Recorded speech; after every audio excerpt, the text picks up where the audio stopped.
Welcome to 99 TV. నేను బ్రహ్మనాయుడు. స్నేహమే జీవితం, స్నేహమే శాశ్వతం. స్నేహితుల మధ్య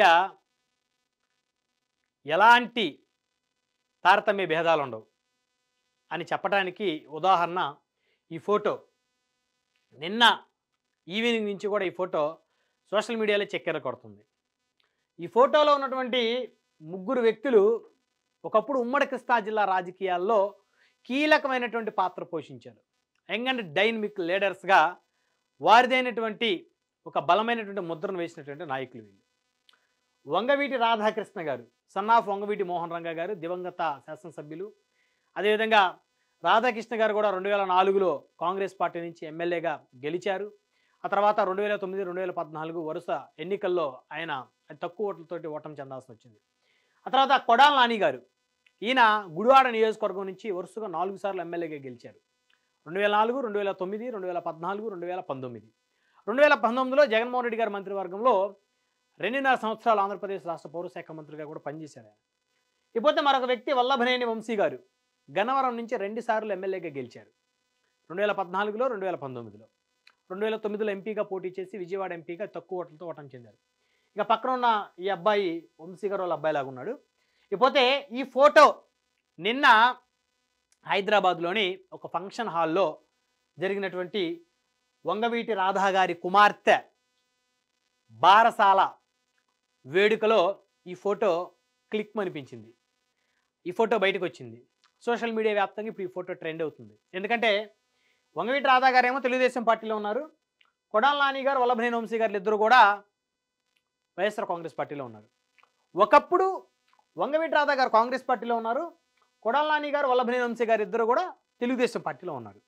అయితే వాళ్ళు పార్టీలు ఏదైనప్పటికీ కూడా వారు స్నేహం అనేది దాదాపు 2.5 దశాబ్దాల నుంచి కొనసాగుతూ వస్తుంది. సో గతంలో వంగవీటి రాధా గారు కాంగ్రెస్ పార్టీ ఎమ్మెల్యేగా ఉన్నప్పుడు, అదే తరుణంలో తెలుగుదేశం ఎమ్మెల్యేగా కొడాల నాని గారు ఉండేవారు. 2014 నుంచి చూస్తే 2009 నుంచే రాజకీయాల్లో వల్లభనేని వంశీ గారు యాక్టివ్ అయ్యారు. 2014లో ఎమ్మెల్యే అయ్యారు, 19లో ఎమ్మెల్యే అయ్యారు. అయితే రాధా గారికి ఉన్నటువంటి ఇద్దరు స్నేహితులు వంగవీటి రాధా గారిని రాజకీయంగా డైల్యూట్ చేస్తున్నారు, ఆయన రాజకీయంగా వేసినటువంటి కొన్ని తప్పటడుగుల్లో వీళ్ళ పాత్ర ఉందని చెప్పేసి పెద్ద ఎత్తున ప్రచారం జరిగింది. రంగా గారి అభిమానులందరూ కూడా అనేక సంవత్సరాల పాటు వీళ్ళిద్దరినే దూషించేటువంటి పరిస్థితి. ఎందుకంటే వీళ్ళిద్దరూ కూడా కమ్మ సామాజిక వర్గానికి చెందినవారు, రాధా గారు కాపు సామాజిక వర్గానికి చెందినవారు, రంగా గారి అబ్బాయి. సో ఈయన్ని రాజకీయంగా అణిచివేస్తున్నారు, రాజకీయంగా ఈయన్ని తప్పుడు నిర్ణయాలు తీసుకునేలాగా వీళ్ళు ప్రభావితం చేస్తున్నారని చెప్పేసి చాలామంది గతంలో అనేక సందర్భాల్లో రంగా గారి అభిమానులు వీళ్ళిద్దరిని పెద్ద ఎత్తున వీరి మీద విమర్శలు చేసినటువంటి పరిస్థితి ఉంది. అయితే అదంతా కూడా అవాస్తవం అనేది ఇప్పుడు అందరికీ కూడా ఒక్కొక్కరికి చాలా స్పష్టంగా అర్థమవుతుంది. ఎందుకంటే మరి రాధా గారిని నిజంగా ఆ విధమైనటువంటి నిర్ణయాలు తీసుకునే విధంగా వీళ్ళు ప్రభావితం చేస్తే గతంలో 2019 జగన్మోహన్ రెడ్డి గారు ముఖ్యమంత్రి అయినప్పుడు ఈయన తీసుకొని వైఎస్ఆర్ కాంగ్రెస్ పార్టీకి తీసుకెళ్లేవాళ్ళు. సో వైఎస్ఆర్ కాంగ్రెస్ పార్టీలో ఆయనకు మంచి పదవి ఇప్పించేవాళ్ళు, ఎమ్మెల్సీని చేసి మంత్రిని చేసేటువంటి క్రమంలో వీళ్ళిద్దరూ ఆ ప్రయత్నం చేసేవాళ్ళు ఆ పార్టీలోకి లాగాలని. ఆ ప్రయత్నం ఇలా చేయాలి. వీళ్ళు ఎప్పుడు కూడా రాధా గారిని మీరు ఈ పార్టీలో ఉండండి, ఆ పార్టీలో చేరండి ఎప్పుడు చెప్పిన పరిస్థితి లేదు. ఇకపోతే అసలు రాధా గారికి ఈ ఇద్దరు స్నేహితులే ఆయనకి రాజకీయంగా ఆయనకు పట్టిన శని అన్నటువంటి వ్యక్తులు గతంలో చాలామంది ఉన్నారు. రాధా గారి ఫాలోయర్స్ కానీ, రంగా గారి అభిమానులు కానీ చాలామంది. అయితే వాస్తవాలుగా మాట్లాడుకోవాల్సిన అవసరం ఉంది. ఈ స్నేహానికి కులాలు అంటకట్టకూడదు, రాజకీయం అసలే అంటకట్టకూడదు. రాధా గారి కోసం వీళ్ళిద్దరూ దేవినేని కుటుంబాన్ని తీవ్రంగా వ్యతిరేకించారు ఉమ్మడి కృష్ణా జిల్లాలో. ఉదాహరణ చూస్తే వల్లభనేని వంశీ గారు 1995 నుంచి కూడా వల్లభనేని వంశీ గారు రాధా గారికి పరిచయం. ఎందుకంటే వంగవీటి రత్నకుమార్ గారు అంటే రంగా గారి భార్య, రాధా గారి తల్లి గారు, ఆవిడ ఎమ్మెల్యేగా ఉన్న తరుణంలో వల్లభనేని వంశీ గారు వంగవీటి రత్నకుమార్ గారి దగ్గరికి రాజకీయ కార్యకలాపాల నిమిత్తం తరచూ వస్తున్నటువంటి క్రమంలో వారిద్దరి మధ్య స్నేహం ఏర్పడింది. సో అప్పటి నుంచి వారికి స్నేహం ఉంది. అంటే అప్పుడు రాజకీయంగా ఈయనకేం లేదు. రత్నకుమార్ గారు 10 ఏళ్ల పాటు విజయవాడ ఎమ్మెల్యేగా, తూర్పు నియోజకవర్గం ఎమ్మెల్యే పనిచేసినప్పుడు ఈయన రత్నకుమార్ గారి దగ్గరికి వచ్చేటువంటి క్రమంలో ఒక ఫాలోయర్గా చెప్పాలంటే వచ్చేటువంటి క్రమంలో, అంటే ఒకప్పుడు పట్టెలరావు గారి ఫాలోయరు, ఉమ్మడి కృష్ణా జిల్లాకి వచ్చేసరికి విజయవాడలో మరి రత్నకుమార్ గారు ఎమ్మెల్యేగా ఉన్నప్పుడు రాజకీయ అవసరాల నేపథ్యంలో రత్నకుమార్ గారి దగ్గరికి వచ్చేటువంటి పరిస్థితి. అప్పుడు రాధా గారికి పరిచయం. అప్పటి నుంచి వాళ్ళ స్నేహం అలాగే కొనసాగుతూ ఉంది. సో ఎప్పుడు కూడా ఈయన అంటే ఈ స్నేహితుడి కోసం ఈయన దేవినేని కుటుంబంతో ఎప్పుడు కూడా కలవలేదు. ఈయన తెలుగుదేశంలో ఉన్నాడు. 2009 తెలుగుదేశమే పోటీ చేశాడు, ఎంపీగా ఓటమి చెందాడు. 2014 తెలుగుదేశం పార్టీ నుంచి పోటీ చేసి గన్నవరం ఎమ్మెల్యే గెలిచాడు. 2019 గెలిచాడు. తర్వాత వైసీపీలోకి వెళ్ళాడు అనుకోండి, అది వేరే ఎపిసోడ్. ఆ క్రమంలో కూడా దేవినేని కుటుంబాన్ని తీవ్రంగా వ్యతిరేకించాడు. ఒక రకంగా చెప్పండి, దేవినేని నెహ్రూ గారి మీద పెద్ద ఎత్తున ఫైట్ చేశాడు వల్లభనేని వంశీ గారు. వారిద్దరి మధ్య బాహాబాహి మాటల యుద్ధం జరిగింది. మీడియా వేదికగా రచ్చరచ్చైన పరిస్థితి 2008, 2009, 2010 ఆ సందర్భంలో, ఆ సంవత్సరాల్లో. ఎప్పుడు కూడా దేవినేని కుటుంబంతో కలవాల కారణం రాధా గారి స్నేహితుడు. ఈ ఎపిసోడ్ బాగా అందరు గుర్తుపెట్టుకోవాలి. మరొక నాయకుడు కొడాల నాని గారు. కొడాల నాని గారు కూడా ఎప్పుడు కూడా రాధా గారి కోసం ఉన్నాడు. కానీ రాధా గారి యొక్క శత్రువులు కానీ, అంటే రంగా గారి కుటుంబానికి శత్రువులుగా ఉన్నటువంటి వ్యక్తులతో ఎప్పుడు కూడా కొడాల నాని గారు ఎప్పుడు వారితోటి చేతులు కలిపింది లేదు బెజవాడలో. ఎందుకంటే దేవినేని నెహ్రూ గారు కానీ, అదేవిధంగా మరికొంతమంది కడియాల బుచ్చిబాబు లాంటి వ్యక్తులు కానీ మరికొంతమంది ఉన్నారు. రంగా గారికి శత్రువర్గానికి సంబంధించినటువంటి గ్రూపులో కొంతమంది వ్యక్తులు వీళ్ళు. వాళ్ళతో ఎప్పుడు కూడా ఈయన కలిసిన ప్రయత్నం ఎప్పుడు చేయాలి. అదే సామాజిక వర్గం అయినప్పటికీ, వాళ్ళందరూ గతంలో ఒకే పార్టీలో ఉన్నప్పటికీ, అదే సామాజిక వర్గం అయినప్పుడు కూడా ఎప్పుడు కూడా కలిసేటువంటి ప్రయత్నం కూడా చేయలేదు. 2019 ఎన్నికల్లో గుడివాడ నుంచి వైసీపీ అభ్యర్థిగా ఆయన పోటీ చేస్తే దేవినేని నెహ్రూ గారు కుమారుడు దేవినేని అవినాష్ గారు గుడివాడ అసెంబ్లీకి తెలుగుదేశం అభ్యర్థిగా పోటీ చేశాడు. ఆ క్రమంలో దేవినేని అవినాష్ గారిని ఓడించడం, తిరిగి బెజవాడ పంపించడం చాలా కసిగా పనిచేశాడు ఈయన. అప్పుడు రంగా గారి అభిమానులు, రాధా గారి సన్నిహితులందరూ కూడా నాని గారితో పనిచేసి దేవినేని అవినాష్ని ఓడించడానికి వాళ్ళు కీలకంగా బలంగా పనిచేశారు. ఎందుకంటే గుడివాడ గన్నవరం అనేవి తెలుగుదేశం పార్టీకి కంచుకోటలు లాంటివి. ఆయా సామాజిక వర్గాలు బలంగా ఉన్నటువంటి నియోజకవర్గాల్లో గన్నవరం, గుడివాడ ఉమ్మడి కృష్ణా జిల్లాలో కీలకమైన నియోజకవర్గాలు అవి కూడా. సో కాపులు కూడా ఎక్కువ ఉన్నటువంటి నియోజకవర్గం గుడివాడ, దాదాపు 35,000 నుంచి 40,000 ఓట్లు ఉన్నటువంటి నియోజకవర్గం. మరి అలాంటి పరిస్థితుల్లో దేవినేని నెహ్రూ గారి అబ్బాయిని కూడా మరి ఆ రోజు ఓడించడం జరిగిందని ఖచ్చితంగా చెప్పొచ్చు ఇక్కడ. అంటే వీళ్ళిద్దరూ కూడా ఏ సందర్భంలో వంగవీటి రాధా గారి యొక్క శత్రువులు కలిసిన పరిస్థితి లేదు.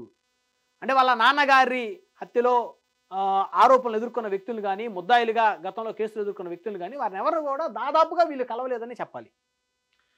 కారణం ఏంటంటే ఈయన కోసమే, రాధా గారి కోసం స్నేహితులు ఇద్దరు కూడా ఎప్పుడు కూడా ఆయన మనసుకి నొచ్చుకునేటువంటి కార్యక్రమాలు వారు ఏది కూడా చేయలేదని చెప్పాలి. ఇకపోతే ఈ ఫోటో నిన్నటి నుంచి సోషల్ మీడియాలో ట్రెండ్ అవుతుంది. ఎందుకంటే వీళ్ళిద్దరూ కూడా వైసీపీలో ఉండి ఇష్టానుసారంగా నోరు బారేసుకొని చంద్రబాబు గారి మీద, భువనేశ్వర్ గారి మీద ఈయన నోరు బారేసుకున్నారు. ఈయన చంద్రబాబు గారిని ఆయన కుమారుడు లోకేష్ని ఇష్టానుసారంగా మాట్లాడిన పరిస్థితి ఉంది. ఇద్దరు కూడా కేసులు ఎదుర్కొన్నారు. ఈయన దాదాపు 100 రోజుల పాటు జైల్లో ఉన్నాడు. అనేకమైనటువంటి ప్రస్తుతం ఆరోగ్య సమస్యలతో బాధపడుతున్నాడు. మరి కొడాల నాని గారు కూడా ఆరోగ్య సమస్యలతో బాధపడుతున్నారు. బైపాస్ సర్జరీ కూడా అయింది ఆయనకి. సో వీళ్ళిద్దరూ నిన్న వంగవీటి రాధా గారి కుమార్తె బాసరాల ఫంక్షన్లో వీళ్ళిద్దరు కూడా అటెండ్ అయ్యారు. ఆ ఫోటో ఇది, నిన్నటి ఫోటో. అంటే రాజకీయ పార్టీలు దాదాపుగా వీళ్ళని దూరం పెట్టేశాయి. ఈయన వల్లభనేని వంశీ గారు దాదాపు వైసీపీలో యాక్టివ్గా లేరు. కొడాల నాని గారు కూడా ఉన్నా లేనట్టే కనపడుతున్నారు. సో రాజకీయాలకి కాస్త దూరమైనా, రాజకీయ పార్టీలు దాదాపుగా వారికి వీరు దూరమైనా, వీరిని వారు దూరం పెట్టినా, స్నేహితుడు అనేవాడు ఎప్పుడు కూడా దూరం పెట్టడు అనేదానికి ఇది ఒక ఉదాహరణ. వాళ్ళు గతంలో ఏ విధమైనటువంటి విశ్వాసాన్ని చూపారో ఈయన మీద ఖచ్చితంగా ఈయన అదే విధమైన విశ్వాసం చూపాడు. గతంలో వీరి కుటుంబాల్లో జరిగినటువంటి ఫంక్షన్లకి ఆయన ఆహ్వానిస్తే ఆయన వెళ్ళాడు. ఇప్పుడు ఈయన ఇంట్లో జరుగుతున్నటువంటి మొదటి పండుగ లాంటిది. ఎందుకంటే ఆయనకి కుమార్తె పుట్టడం, వంగవీటి రాధా గారికి ఆ కుమార్తెకి బాసరాల ఫంక్షను హైదరాబాద్లో ఆయన చేసుకోవటం, ఆయనకు ముఖ్యమైనటువంటి కొంతమంది సన్నిహితుల్ని, బంధువులు పిలుచుకోవటం, వారిలో వీరిని కూడా పిలవటం, వీరు రావటం, అటెండ్ అవ్వటం. అయితే ఈ స్నేహం గత 25 ఏళ్ల క్రితం పుట్టింది. ఉమ్మడి కృష్ణా జిల్లాలో సామాజిక వర్గాల పరంగా, రాజకీయ పరంగా చూసినా కమ్మ కాపు వర్గాల మధ్య గతంలో పెద్ద ఎత్తున ఒక యుద్ధ వాతావరణం జరిగినటువంటి పరిస్థితి అందరూ తెలిసిందే. అలాంటి ఆ పరిస్థితుల్లో అదే ఉమ్మడి కృష్ణా జిల్లాలో వీళ్ళు ఆ రెండు సామాజిక వర్గాలకు చెందినటువంటి ఈ ముగ్గురు సన్నిహితులు కలిసి మెలిసి రాజకీయంగా ప్రయాణించడం అనేది ఇది ఒక మంచి ఈ సొసైటీకి కానీ ఇప్పుడున్నటువంటి యువతకు కానీ వీరిచ్చినటువంటి ఒక సందేశమే. అంటే నాని గారు, వంశీ గారి వ్యక్తిత్వం గురించి నేను మాట్లాడట్లా. ఖచ్చితంగా వారు గతంలో చాలా తప్పులు మాట్లాడారు. దానికి శిక్ష అనుభవించారు. ఇంకా రాబోయే రోజుల్లో అనుభవిస్తారేమో తెలీదు. వ్యక్తిత్వం గురించి, లేకపోతే వారి యొక్క దురుసు ప్రవర్తన గురించి, వారి మూర్ఖత్వం గురించి పక్కన పెడితే, ఇక్కడ స్నేహం గురించి మాట్లాడితే, రాధా గారితో 25 సంవత్సరాల క్రితం ఏ విధంగా ఉన్నారో, ఈ రోజు వాళ్ళు అదే విధంగా ఉన్నారు. ఆయన కూడా వీళ్ళతో అదే విధంగా ఉన్నాడు. అంటే చాటుమాటున కలవటం అనే కార్యక్రమాలు డైరెక్ట్‌గా పబ్లిక్‌గా వాళ్ళ కుటుంబ ఫంక్షన్‌కి పిలిచాడు, వచ్చారు, వెళ్ళారు. అయితే ఇక్కడ ఒక కీలకమైనటువంటి అంశం ఏంటంటే, వీళ్ళిద్దరికి కూడా ఆయన హితబోధ చేసినట్టు అక్కడ ఉన్నటువంటి వ్యక్తులు మాట్లాడుకుంటా ఉన్నారు. ఏమనంటే, ఇక నుంచైనా మీరు కాస్త మార్పు చెందండి. మీరు దురుసు ప్రవర్తనలు మానుకోండి. నోటి దురుసు కాస్త తగ్గించుకోండి. సో, దానివల్ల అనేక ఇబ్బందులు మీరు పడతారు ఇంకా. కాబట్టి జనజీవన స్రవంతిలో కలవండి. మీరు నాకు ఫ్రెండ్సే, నాకు సన్నిహితులే. కానీ ఎప్పుడూ నేను మిమ్మల్ని ఈ విధంగా మాట్లాడమని చెప్పలేదు, ఈ విధంగా మాట్లాడొద్దని చెప్పలేదు. కానీ మొదటిసారి ఈ విధంగా మీరు మాట్లాడొద్దు. మీరు సమాజంలో మీరున్నటువంటి రాజకీయ పార్టీ అధినాయకుడిని మెప్పించడం కోసం మీరు పక్క పార్టీలకు సంబంధించినటువంటి నాయకుల మీద ఇష్టానుసారంగా మాట్లాడితే ఇప్పుడు పడ్డటువంటి బాధలు భవిష్యత్తులో కూడా పడాల్సి వస్తుంది. ఇకనైనా మారండి, మీరు మారి ముందుకు వెళ్ళండి. ఆ క్రమంలో మీకు ఏదైనా ఇబ్బంది జరిగితే అప్పుడు నేను ఖచ్చితంగా నా అండదండలు ఉంటాయని చెప్పేసి ఆయన చెప్పినట్టయితే అక్కడికి వచ్చినటువంటి ఆ ఫంక్షన్కి వచ్చినటువంటి అనేక మంది మాట్లాడుకున్నట్టయితే తెలుస్తుంది. సో, ఇప్పుడు మనం ఇదంతా ఎందుకు చెప్పుకున్నామంటే, రాజకీయాల్లో 25 సంవత్సరాల పాటు ఇంత స్నేహంగా, అంటే కృష్ణా జిల్లా, అంటే ఉమ్మడి కృష్ణా జిల్లాలో 2 వర్గాల మధ్య గతంలో చెలరేగినటువంటి వైషమ్యాలకు సంబంధించి, ఆ 2 వర్గాలకు సంబంధించినటువంటి లీడర్స్ 25 సంవత్సరాల నుంచి ఒకే విధమైనటువంటి స్నేహాన్ని కొనసాగిస్తున్నటువంటి ఈ యొక్క ఎపిసోడ్ ఏదైతే ఉందో, ఇది నిజంగా ఇది మంచి తరుణం అని చెప్పుకోవచ్చు. కాకపోతే ఇకనైనా మరి వంశీ గారు, నాని గారు మార్పు చెంది రాజకీయాల్లో మరి ముందుకు వెళ్తారో లేదో అదైతే తెలియదు. కానీ ఈ స్నేహం అయితే ఖచ్చితంగా ఇది శాశ్వతం అని చెప్పుకోవాలి. అందుకనే స్నేహమే జీవితం, స్నేహమే శాశ్వతం అని చెప్పాల్సి వస్తుంది.